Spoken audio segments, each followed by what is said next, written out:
Елегантен накид по поголни цени. MD Jewelry е правото место за вас. Порачите на линкот под видеото.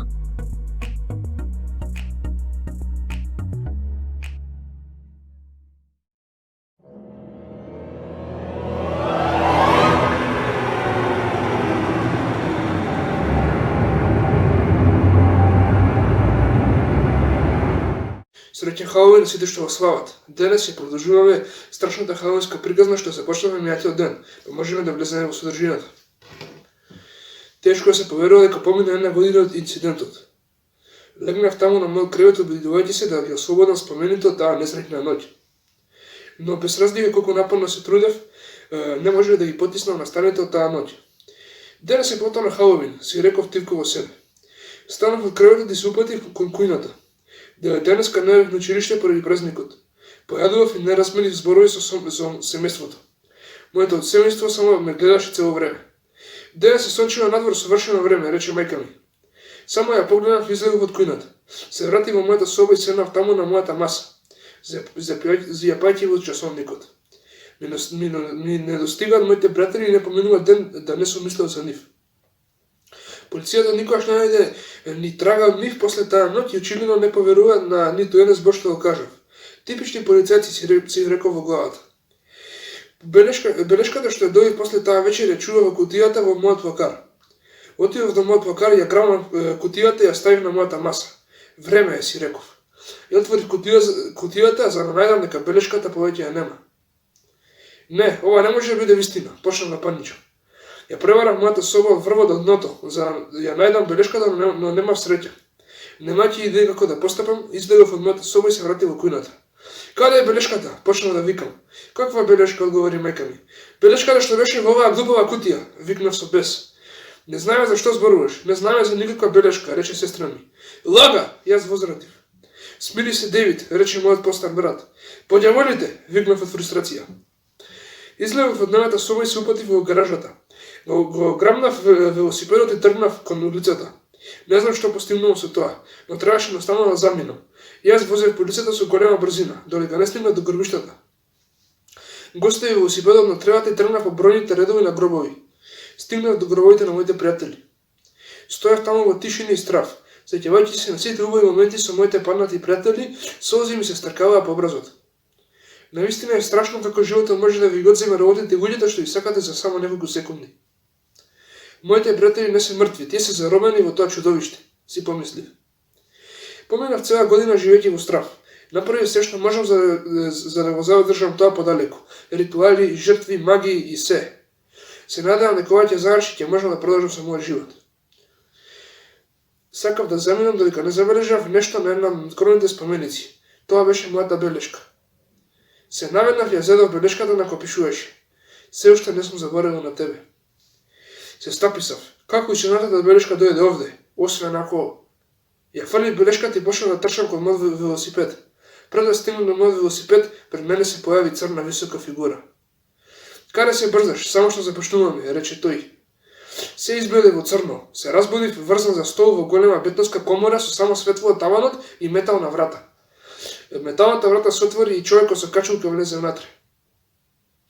Ти реков дека не сум заборавил на тебе, рече човекот со качулка. Се чувствува премногу слаб за да зборувам. Сета енергија беше исцрпена од мене. Само погледнав во него. Твојата заштита исчезна. Ќе се забавуваме со тебе вечерва. Ајде да започнеме, рече тој. Тој донесе количка полна со разни средства за мачење. Извади остар нож и ми го однадена во градниот кош. Викав со последната атом на сила кој беше останал во мене додека крвта бликаше од моето тело. Замолчи, рече тој агресивно додека ме фати за јазикот и го осече со нож. Почувствував како крвта блика од мојата уста. Се обидов да побегнам додека тој не ме прободе во стомакот. Знаеш ти кукава неволја ми направи. Како еден прост човек може да избега од мојата рака? Врескаше додека крвта бликаше од сите страни на моето тело. Потоа ме пушти и тргна кон количката. Тој зграбчи пило од количката и почна да ми сече екстремитетите. Чувствував како пилата ми ги кине мускулите. Болката не беше ништо што некогаш сум го почувствувал. Продолжив да викам и да се спротивставувам, се надевав дека некој или нешто ќе ме спаси, но претпоставував дека мојата среќа истече. Човекот со качулка ме фати за рака и ја откина од моето тело. Не може повеќе да издржам. Ги затвори очите. Се разбудив на столот, телото ми беше вратено во нормала. Слушнав смеа од темниот агол. Ние само што почнуваме, човекот со качулка се насмевна. Металната врата се отвори и го видов моето семејство како влегува во собата. Но, нема израз на лицето. Не, реков во неверување, ова не може да биде. Требаше да видиш погледот во нивните очи, тој рече. Моето семејство замина. Моите најлоши стравови стана реалност. Секој кошмар, страв и сомне што го преживеа во текот на едната година кога се плаше за безбедноста на мене и моето семејство. Мојата судбина беше осудена на пропаст од самиот почеток. Ме мачеше со часови, не штедејќи никаков алат или метод. Не може да направам ништо освен да седам таму. По неколку часа тој застана и рече: сега е време да станеш моја кукла како и сите други. Неговата рака ја бутна во раната во градниот кош. Чувствува дека самото битие се откинува од мене. Мојата душа се кине на парчиња. Не се откажувам. Почнав да возраќам со сета моја сила. Тој нема да ме земе. Буричкајќи во мојот граден кош и јас кој се спротивставувам со последната сила од моето тело, се случи нешто невозможно. Тој почна да вика: "Што? Не, ова не може да биде. Тоа е невозможно." Тој момент тој почна да го чувствува целиот гнев и хорор собран во мене. Најнаш тој почна да се витка пред мене врскајќи во болка. Јас сум ги земал сите моќи. Сега јас го контролирам.